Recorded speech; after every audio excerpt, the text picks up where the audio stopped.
بسم اللہ الرحمن الرحیم۔ السلام علیکم ورحمۃ اللہ وبرکاتہ۔ الحمدللہ، آج ہم وضو کا طریقہ بیان کریں گے کہ وضو کا طریقہ کیا ہے۔ اسلام میں نماز اسلام کا ایک رکن بتایا گیا ہے، اور اگر ہمیں اپنی نماز درست کرنا ہے تو سب سے پہلے ہمیں اپنا وضو درست کرنا ہے۔ اور آئیے وضو کا طریقہ دیکھتے ہیں کیا ہے۔ سب سے پہلے ہمیں اعوذ باللہ من الشیطان الرجیم بسم اللہ الرحمن الرحیم پڑھنا ہے اور اپنا وضو شروع کر دینا ہے۔ کعبۃ اللہ شریف کی طرف منہ کر کے اونچی جگہ بیٹھنا یہ مستحب ہے۔ وضو کے لیے نیت کرنا سنت ہے۔ بسم اللہ کہہ لیجئے کہ یہ بھی سنت ہے، بلکہ بسم اللہ والحمدللہ کہہ لیجئے کہ جب تک باوضو رہیں گے فرشتے نیکیاں لکھتے رہیں گے۔ اب دونوں ہاتھ تین تین بار پہنچوں تک دھوئیے۔ دونوں ہاتھوں کی انگلیوں کا خلال بھی کیجئے۔ اب کم از کم 3 بار دائیں بائیں اور اوپر نیچے کے دانتوں میں مسواک کیجئے اور ہر بار مسواک کو دھو لیجئے۔ اب سیدھے ہاتھ کے 3 چلو پانی سے اس طرح 3 کلیاں کیجئے کہ ہر بار منہ کے ہر پرزے پر پانی بہہ جائے۔ اگر روزہ نہ ہو تو غرغرہ بھی کر لیجئے۔ پھر سیدھے ہی ہاتھ سے 3 چلو، اب ہر بار آدھا چلو پانی کافی ہے، اور 3 بار ناک میں نرم گوشت تک پانی چڑھائیے، اور اگر روزہ نہ ہو تو ناک کی جڑ تک پانی پہنچائیے۔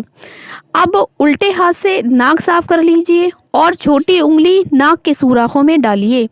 3 بار سارا چہرہ اس طرح دھوئیے کہ جہاں سے عادتاً سر کے بال اگنا شروع ہوتے ہیں وہاں سے لے کر ٹھوڑی کے نیچے تک، اور ایک کان کی لو سے دوسرے کان کی لو تک ہر جگہ پانی بہہ جانا چاہیے۔ پھر پہلے سیدھا ہاتھ انگلیوں کے سرے سے دھونا شروع کیجئے اور کوہنیوں سمیت 3 بار دھوئیے۔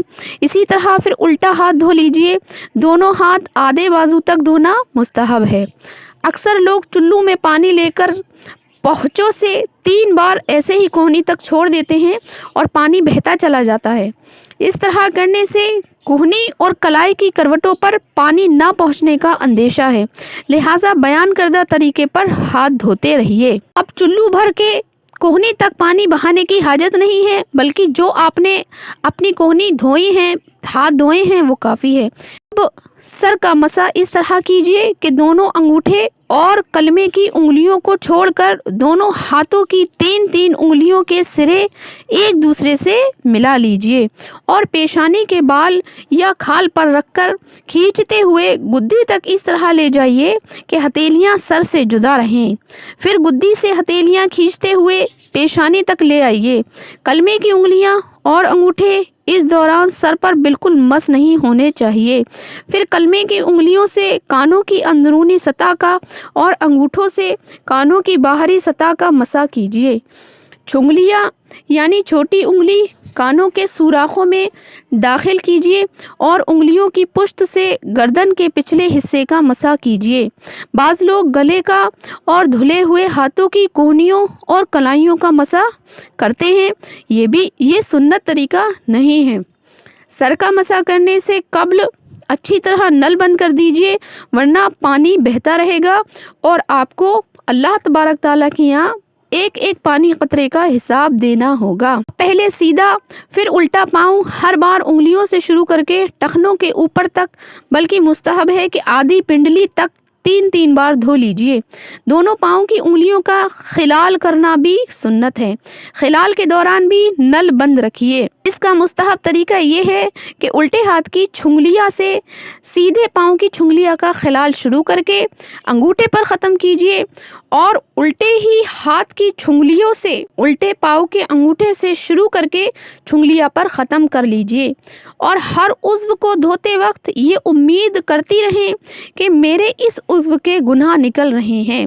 الحمدللہ عز و جل، اللہ تبارک تعالی ہمارے دلوں کے حال بہتر جانتا ہے۔ جب ہم اچھی نیت کے ساتھ وضو بنائیں گے تو ہمیں ثواب بھی زیادہ ملے گا۔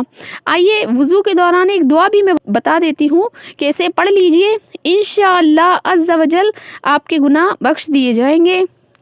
وضو کے بعد کی یہ دعا دیکھیے، اللہم اجعلنی من التوابین واجعلنی من